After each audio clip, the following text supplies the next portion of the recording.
In 1895, an Indian physicist, Sir Jagdish Chandra Bose, produced electromagnetic waves ranging in wavelengths from 5 mm to 25 nanometer.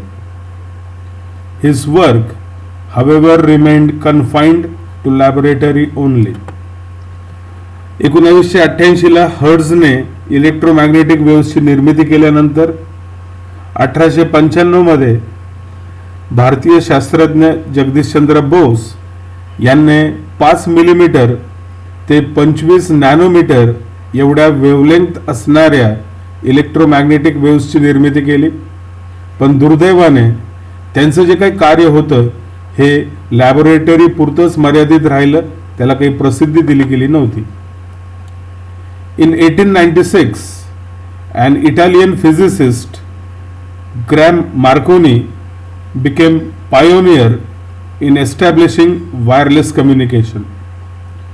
He was awarded Nobel Prize in 1909 for his work in developing wireless telegraphy, telephony and broadcasting. 1896 मध्ये Italian शास्त्रज्ञ Markovnikov याने wireless communication सर्वप्रथम घडवून आणलं. या कम्युनिकेशनसाठी त्याला Nobel पारितोषिक 1909 मध्ये मिळालं आणि त्याचं हे जे काही कार्य होतं हे वायरलेस टेलिग्राफी, टेलिफोनी आणि ब्रॉडकास्टिंग या क्षेत्रांमध्ये हे एक महत्त्वाचा मुद्दा, एक टर्निंग पॉइंट म्हणून तो भाग वापरला जाऊ लागला आणि त्याच्यामध्ये डेव्हलपमेंट्स पुढच्या काळामध्ये होत गेल्या. Sources of electromagnetic waves. According to Maxwell theory, accelerated charge radiates electromagnetic waves. Maxwell थिअरीनुसार ॲक्सलरेटेड चार्ज नेहमी इलेक्ट्रोमॅग्नेटिक वेव्स इमिट करतो, रॅडिएट करतो. Consider a charge oscillating with some frequency. एक चार्ज घ्या, सपोज तो ऑसिलेट होतोय आणि त्याला काही ठराविक फ्रिक्वेन्सी आहे. This produces an oscillating electric field in the space. आपल्याला माहिती आहे की चार्ज इलेक्ट्रिक फील्ड निर्माण करतो. मग चार्ज जर ऑसिलेट होत असेल तर त्याच्याबरोबर असणारी इलेक्ट्रिक फील्ड सुद्धा, त्या अवतीभोवतीचं जे स्पेस आहे त्यामध्ये इलेक्ट्रिक फील्ड सुद्धा ऑसिलेट होईल. Which produces an oscillating magnetic field which in turn is a source of oscillating electric field. Charge oscillate झाल्यामुळे भोवतालचं इलेक्ट्रिक फील्ड ऑसिलेट होतं. या व्हॅरिंग इलेक्ट्रिक फील्डमुळे ऑसिलेटिंग मॅग्नेटिक फील्ड निर्माण होते आणि हेच मॅग्नेटिक फील्ड इलेक्ट्रिक फील्ड निर्मितीचा एक सोर्स बनत आहे. म्हणजे इलेक्ट्रिक फील्डमुळे मॅग्नेटिक फील्ड निर्माण होतं आणि मॅग्नेटिक फील्डमुळे इलेक्ट्रिक फील्ड निर्माण होतं. या दोन्ही फील्ड ऑसिलेट होत आहेत. दस varying electric field and magnetic fields regenerate each other. या दोन्ही फील्ड्स एकमेकांना रिजनरेट करतात, पुन्हा पुन्हा निर्माण करत असतात. Waves that are caused by acceleration of charged particle and consist of electric and magnetic fields vibrating sinusoidally at right angles to each other and to the direction of propagation are called as EM waves और EM radiation. Electromagnetic waves किंवा electromagnetic radiation. Oscillating चार्जमुळे electric field आणि magnetic field हे vary होत जातं, एकमेकांच्या निर्मितीचं स्त्रोत होतं. आणि हे जे इलेक्ट्रिक फील्ड आहे आणि मॅग्नेटिक फील्ड आहे हे साइन फंक्शन प्रमाणे व्हॅरी होतं. व्हॅरी सायनुसॉइडली म्हणजे साइन फंक्शन प्रमाणे ते व्हॅरी होत आहे. At right angles to each other. या दोन्ही फील्ड्स एकमेकांना राईट अँगल्स वरती आहे. And to the direction of propagation. या दोन्ही फील्ड्स डायरेक्शन ऑफ प्रोपगेशनलाही राईट अँगलवरती आहे. मग अशा पद्धतीचं टाइम बरोबर बदलणारं इलेक्ट्रिक फील्ड आणि मॅग्नेटिक फील्ड या ॲक्सलरेटिंग चार्जने जे निर्माण केलेलं आहे यालाच आपण इलेक्ट्रोमॅग्नेटिक वेव्ज किंवा इलेक्ट्रोमॅग्नेटिक रेडिएशन म्हणायचं. Figure shows electromagnetic waves propagating along Z axis. The time varying electric field is along x axis and time varying magnetic field is along Y axis. या आकृतीमध्ये जर बघितलं तर ही उभी रेष एक्स ॲक्सिस आहे, आडवी रेष वाय ॲक्सिस आहे आणि त्यांना दोघांनाही परपेंडिक्युलर ही झेड ॲक्सिस आहे. इथं इलेक्ट्रोमॅग्नेटिक वेव्स ज्या आहेत या झेड ॲक्सिसच्या दिशेमध्ये चाललेल्या आहेत, या दिशेमध्ये झेड ॲक्सिसच्या दिशेमध्ये. आता इथं हे जे काही ब्ल्यू ॲरोज आहेत हे व्हायब्रेशन जर तुम्ही बघितले, प्रत्येक ॲरो इलेक्ट्रिक फील्डचं व्हायब्रेशन दाखवतो. इथं फील्ड 0 आहे, इलेक्ट्रिक फील्ड वाढत वाढत जात मॅक्झिमम झालेलं आहे, कमी कमी होत जात 0 झालेलं आहे, निगेटिव्ह साईडला वाढत वाढत जात मॅक्झिमम झालेलं आहे आणि कमी कमी होत जात 0 झालेलं आहे. हे साईन फंक्शनचं नेचर जे आहे अशा स्वरूपाचं असतं. साईन 0ची किंमत 0 असते, साईन 90ची किंमत मॅक्झिमम असते, साईन 180ची किंमत 0 असते. म्हणजे हे इलेक्ट्रिक फील्ड साईन फंक्शन प्रमाणे व्हॅरी होत चाललेलं आहे. इथं हे सर्व ॲरोज एक्स ॲक्सिसला पॅरलल आहे, म्हणजे इलेक्ट्रिक फील्डचे जे व्हायब्रेशन्स आहेत ते एक्स ॲक्सिसच्या दिशेमध्ये आहे. लाल रंगाचे जे ॲरोज आहेत वाय ॲक्सिसला पॅरलल आहेत, हे मॅग्नेटिक फील्ड दर्शवत आहेत. मॅग्नेटिक फील्ड हॉरिझॉन्टल डायरेक्शनमध्ये व्हायब्रेट होत आहे, इलेक्ट्रिक फील्ड व्हर्टिकल डायरेक्शनमध्ये व्हायब्रेट होत आहे आणि हे मॅग्नेटिक फील्डचं व्हेरिएशन हे देखील साईन फंक्शन प्रमाणे आहे. या तिन्ही ॲक्सिस म्हणजे एक्स ॲक्सिस हे इलेक्ट्रिक फील्ड एक्स ॲक्सिसच्या दिशेमध्ये, मॅग्नेटिक फील्ड वाय ॲक्सिसच्या दिशेमध्ये आणि इलेक्ट्रोमॅग्नेटिक वेव्ज झेड ॲक्सिसच्या दिशेमध्ये प्रोपगेट होत आहेत. या तिन्ही दिशा एकमेकांना परपेंडिक्युलर आहे. मग इलेक्ट्रिक फील्ड आणि मॅग्नेटिक फील्ड दोघंही एकमेकांना परपेंडिक्युलर आहे आणि दोघंही झेड ॲक्सिस म्हणजे ज्या दिशेमध्ये इलेक्ट्रोमॅग्नेटिक वेव्स प्रोपगेट होतात त्यालाही या इलेक्ट्रिक फील्ड आणि मॅग्नेटिक फील्ड पॅरलल आहेत. पुढचा भाग जो आहे तो आहे characteristics of electromagnetic waves. The electric and magnetic fields E bar and B bar are always perpendicular to each other and also to the direction of propagation of electromagnetic wave. Thus, the electromagnetic waves are transverse waves. आपण sound waves मध्ये transverse आणि longitudinal waves बघितलेले आहेत. ज्या waves मध्ये पार्टिकलचे मीडियमच्या पार्टिकलचे vibration direction of प्रोपगेशनला perpendicular असतात त्यांना आपण ट्रान्सवर्स वेव्स म्हणतो. मग आता इथं वेव्स या दिशेमध्ये चाललेले आहेत झेड ॲक्सिसच्या दिशेमध्ये. इलेक्ट्रिक फील्डचं व्हायब्रेशन असो किंवा मॅग्नेटिक फील्डचं व्हायब्रेशन असो हे दोन्ही व्हायब्रेशन्स झेड ॲक्सिसला परपेंडिक्युलर आहेत. म्हणून इलेक्ट्रोमॅग्नेटिक वेव्स या ट्रान्सवर्स वेव्स आहेत. The E bar and B bar, the cross product of E bar cross B bar gives the direction in which electromagnetic waves travel. E bar आणि B bar यांचा cross product जर घेतला तर तो cross प्रॉडक्टचं जे direction असेल ते direction म्हणजेच इलेक्ट्रोमॅग्नेटिक वेव्स ज्या दिशेमध्ये जातील ट्रॅव्हल करतील ती दिशा. E bar cross B bar also gives the energy carried by electromagnetic waves. Waves ज्या दिशेमध्ये जातील वेव्स आपल्या बरोबर एनर्जी कॅरी करतात. मग E bar cross B bar electromagnetic waves ज्या दिशेमध्ये एनर्जी कॅरी करतात ती दिशा देखील दर्शवतात. The electric field and magnetic field म्हणजे E bar and B bar, the E bar and B bar fields vary sinusoidally and are in phase. In फेजचा अर्थ बघा, जेव्हा इलेक्ट्रिक फील्ड 0 आहे तेव्हा मॅग्नेटिक फील्ड 0 आहे. ज्या पॉइंटला इलेक्ट्रिक फील्ड मॅक्झिमम झालं त्या पॉइंटला मॅग्नेटिक फील्डही मॅक्झिमम झालेलं आहे. दोघं एकाच वेळेला 0 झाले. दोघांनी एकाच वेळेला आपलं डायरेक्शन बदललं. इथं बघा इलेक्ट्रिक फील्ड वर होतं, इलेक्ट्रिक फील्ड खाली गेलं. दोघांनी एकाच वेळेस डायरेक्शन बदललं. पुन्हा दोघं एकाच वेळेस मॅक्झिमम झाले. Electric field maximum, magnetic field पण मॅक्झिमम. पुन्हा दोघं एकाच वेळेस 0 झाले. म्हणजे दोघांचं व्हेरिएशन अगदी तंतोतंत एक सारखं आहे, म्हणजे इन फेज आहे. So electric field and magnetic fields vary sinusoidally and are in phase. Electromagnetic waves are produced by accelerated electric charge. Accelerated electric charge मुळे electromagnetic waves ची निर्मिती होते. Electromagnetic waves can travel through free space as well as through solids, liquids and gases.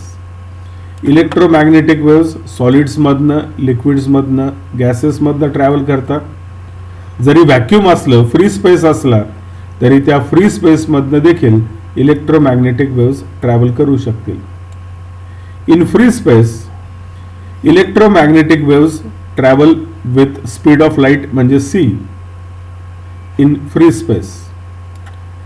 लाईटचं speed काढण्यासाठी formula आहे c is equal to 1/√ऑफ μ0 epsilon 0 आणि c ची किंमत 3 × 10⁸ मीटर पर सेकंड असते. Where μ0 is equal to 4π10⁻⁷ tesla metre per ampere is permeability of free space आणि epsilon 0 8.85 10⁻12 coulomb square per newton metre square is permittivity of free space. आपण magnetism मध्ये permeability आणि electrostatics मध्ये permittivity study केलेली आहे. तर लाईटची वेलॉसिटी, परमिएबिलिटी आणि परमिटिव्हिटी यांच्यामध्ये रिलेशन काय आहे, तर c इज इक्वल टू 1/√ऑफ μ0 इप्सिलॉन 0 आणि ही किंमत 3 × 10⁸ असते. फ्री स्पेसच्या ऐवजी मीडियम बदलला तर in a given material medium the velocity Vm of electromagnetic waves is given by Vm is equal to Vm is equal to 1/√ऑफ μ टाइम्स इप्सिलॉन. आपल्याला माहिती आहे की मीडियम बदलला तर मीडियम नुसार परमिटिव्हिटी बदलते, परमिएबिलिटी बदलते. मग या मीडियम मध्ये मीडियमची परमिटिव्हिटी इप्सिलॉन घेऊ, मीडियमची परमिएबिलिटी म्यू घेऊ, तर त्या मीडियम मध्ये इलेक्ट्रोमॅग्नेटिक वेव्सची व्हेलॉसिटी जी आहे Vm is equal to 1/√μ times E, where mu is permeability and epsilon is permittivity of given medium.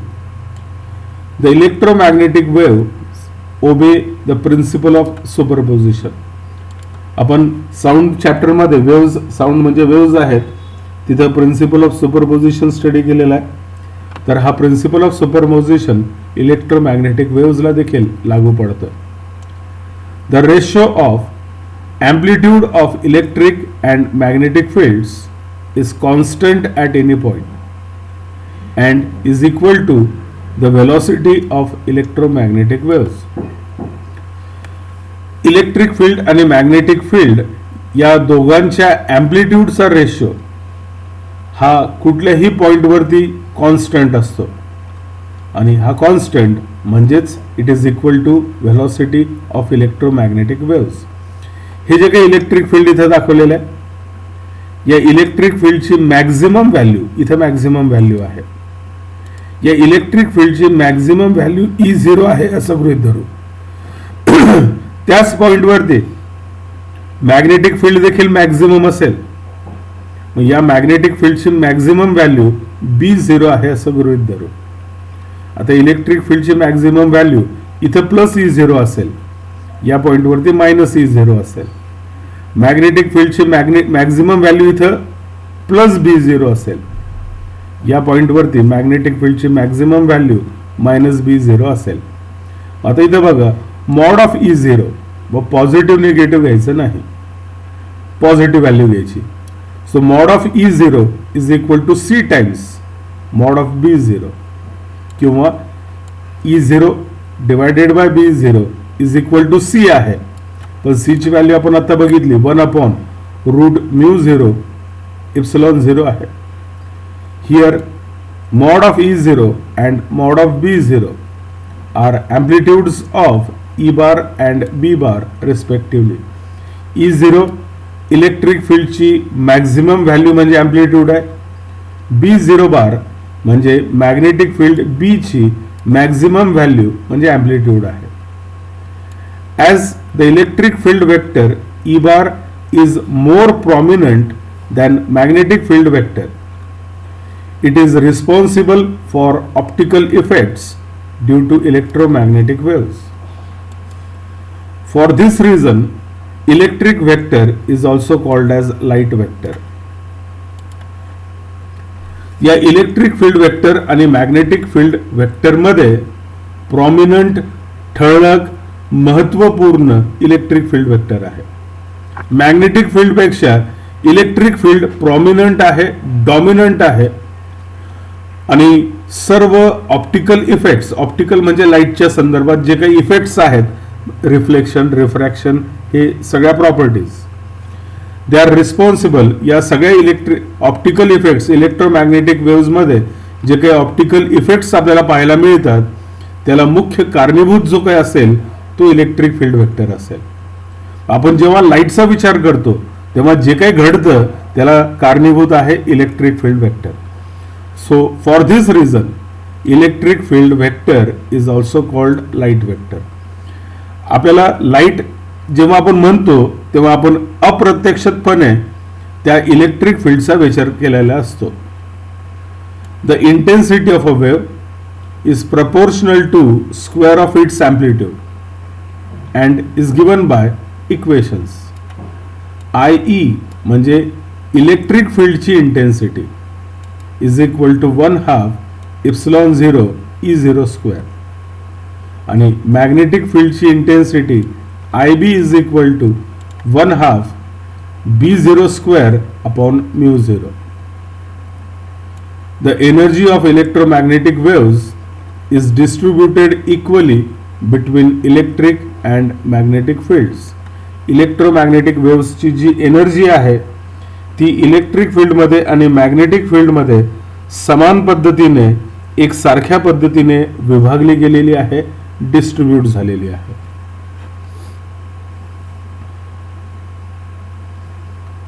पुढचा भाग आहे इलेक्ट्रोमॅग्नेटिक स्पेक्ट्रम.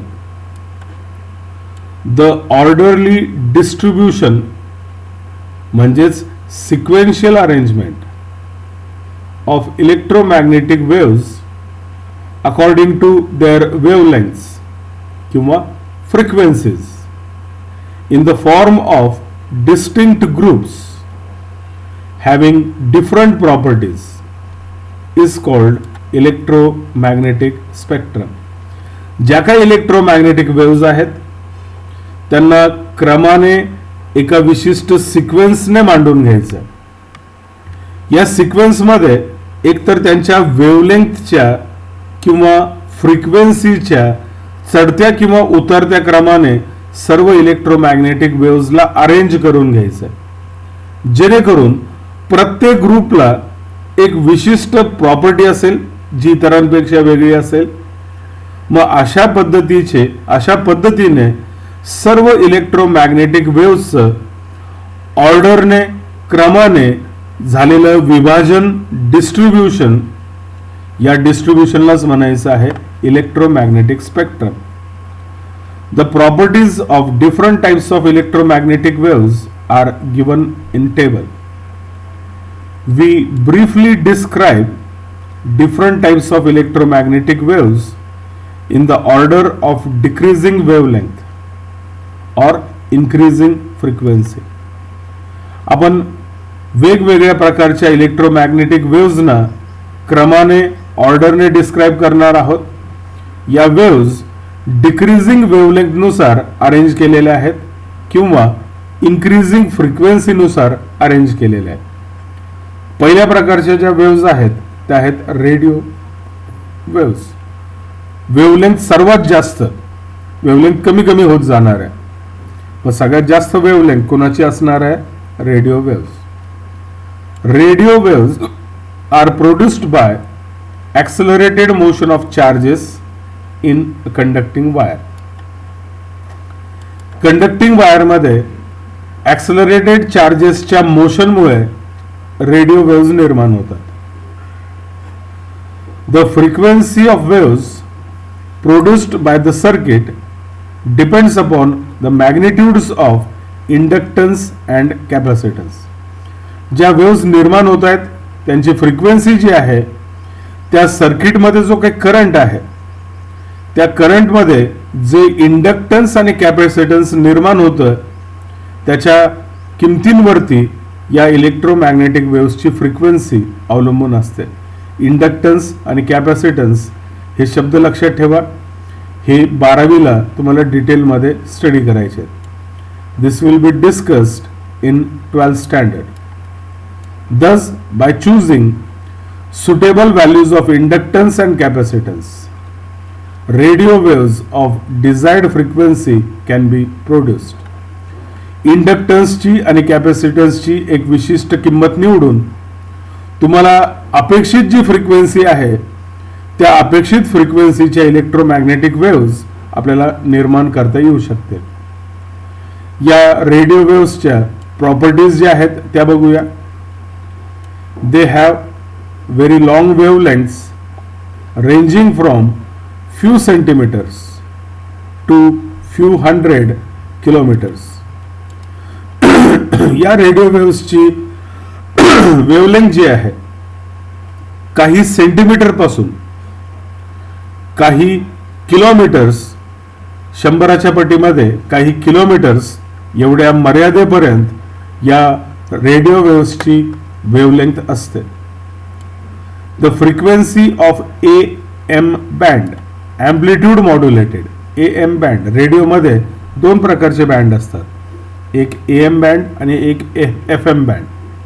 मग AM बँडमध्ये ज्या इलेक्ट्रोमॅग्नेटिक वेव्ज आहेत त्यांची फ्रिक्वेन्सी जी असते ती 530 किलोहर्ट्ज ते 1710 किलोहर्ट्ज एवढी असते.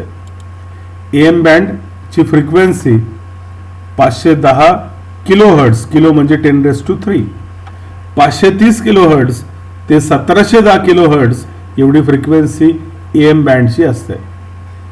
Frequency of the waves used for TV transmission range from 54 megahertz to 890 megahertz. Mega म्हणजे 10⁻⁶. मग टीव्ही ट्रान्समिशन साठी ज्या इलेक्ट्रोमॅग्नेटिक वेव्स वापरल्या जातात त्यांची वेव्हलेंथ 54 मेगाहर्ट्ज टू 890 मेगाहर्ट्ज एवढी असते. while those of FM radio band range from 88 megahertz to 108 megahertz. मग AM बँडची फ्रिक्वेन्सी सगळ्यात कमी, टीव्ही ट्रान्समिशन जे होतं आहे त्याची फ्रिक्वेन्सी रेंज सगळ्यात मोठी आणि FM रेडिओची फ्रिक्वेन्सी या दोघांच्या मध्ये आहे. Uses. Radio waves are used for wireless communication purpose. Wireless communication म्हणजे आपलं मोबाईल, एक मोबाईलपासून दुसऱ्या मोबाईलला कॉल केलं तर मध्ये दोघांच्या मध्ये कुठल्याही प्रकारची वायर किंवा चॅनल नाही, स्पेसमधनं हे कम्युनिकेट होत आहे. मग अशा पद्धतीचं जे कम्युनिकेशन आहे याला वायरलेस कम्युनिकेशन म्हणायचं. मग वायरलेस कम्युनिकेशनसाठी रेडिओ वेव्स वापरले जातात. They are used for radio broadcasting and transmission of TV signal. Doordarshan म्हणजे टीव्ही सिग्नलचं ट्रान्समिशन, रेडिओ ब्रॉडकास्टिंग, ब्रॉडकास्टिंग म्हणजे प्रसारण. मग रेडिओचे जे कार्यक्रम जे आहेत जे आपण ऐकतो ते पाठवण्यासाठी, ऐकण्यासाठी रेडिओ वेव्सचा वापर केला जातो. सेल्युलर फोन्स म्हणजे mobile phone use radio waves to transmit voice communication in ultra high frequency band. इथं या चार्टमध्ये या इलेक्ट्रोमॅग्नेटिक वेव्हजचे प्रकार दाखवलेले आहेत. प्रत्येक प्रकाराच्या वेव्हलेंथच्या किमती दाखवलेल्या आहेत. प्रत्येकाच्या फ्रिक्वेन्सीच्या किमती दाखवलेल्या आहेत आणि ते कशामुळे जनरेट होतात, त्यांची निर्मिती कशाने होऊ शकते ते इथं दाखवलेलं आहे. आता गॅमा रेज जर बघितलं तर वेव्हलेंथ जी आहे, इथं बघा वेव्हलेंथ जी आहे ती हळूहळू वाढत जाणार आहे. वेव्हलेंथ वाढत चाललेली आहे वरतून खाली. वेव्हलेंथ वाढत चालली म्हणजे फ्रिक्वेन्सी कमी होत जाईल. इथं बघा 10⁻20 19 झालेलं आहे, 16 झालेलं आहे, म्हणजे वेव्हलेंथच्या उलट होतं. मग गॅमा रेज पासून वेव्हलेंथ वाढत वाढत जाते. आपण रेडिओ वेव्हज अगोदर स्टडी केले, म्हणजे रेडिओ वेव्हज पासून जर आपण गॅमा रेज कडे गेलो तर वेव्हलेंथ डिक्रीज होत जाणार आहे. इथं वेव्हलेंथ उलट्या दिशेमध्ये गेलो तर वेव्हलेंथ कमी कमी होत जाणार आहे.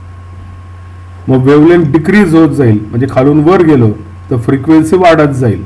10⁻11 10⁻12 10⁻14 म्हणजे रेडिओ वेव्हज पासून वर जाताना फ्रिक्वेन्सी वाढते, लॅम्बडा डिक्रीज होतो. आणि गॅमा रेज पासून खाली जाताना वेव्हलेंथ ही इन्क्रीज होत जाणार आहे, म्हणजे फ्रिक्वेन्सी डिक्रीज होत जाणार आहे. वेव्हज कशा जनरेट होतात ते प्रत्येक वेव्हजना, प्रत्येक प्रकाराला स्वतंत्रपणे स्टडी करताना ते आपण पाहणारच आहोत. दुसऱ्या प्रकारच्या ज्या वेव्हज आहेत, रेडिओ वेव्हज नंतर त्याच्यापेक्षा कमी वेव्हलेंथ असणाऱ्या वेव्हज या कुठल्या आहेत? मायक्रोवेव्हज. मायक्रोवेव्हज जे आहेत, these waves were discovered by Henry Hertz in 1888. या मायक्रोवेव्हचा शोध हर्ट्झने लावलेला आहे 1888 मध्ये. Microwaves are produced by oscillator electrical circuits containing a capacitor and inductor. Radio waves प्रमाणेच ऑसिलेटिंग सर्किट्स जे आहेत, ऑसिलेटर सर्किट्स जे आहेत ज्यामध्ये कॅपॅसिटर आणि इंडक्टरचा वापर केलेला आहे, याद्वारे आपल्याला मायक्रोवेव्हजची निर्मिती करता येऊ शकते. They can be produced by special vacuum tubes. विशिष्ट प्रकारच्या व्हॅक्यूम ट्यूब्समुळे या मायक्रोवेव्हजची निर्मिती आपल्याला करता येऊ शकेल. त्यांच्या properties: they heat certain substances on which they are incident. ही सर्वात महत्त्वाची प्रॉपर्टी आहे.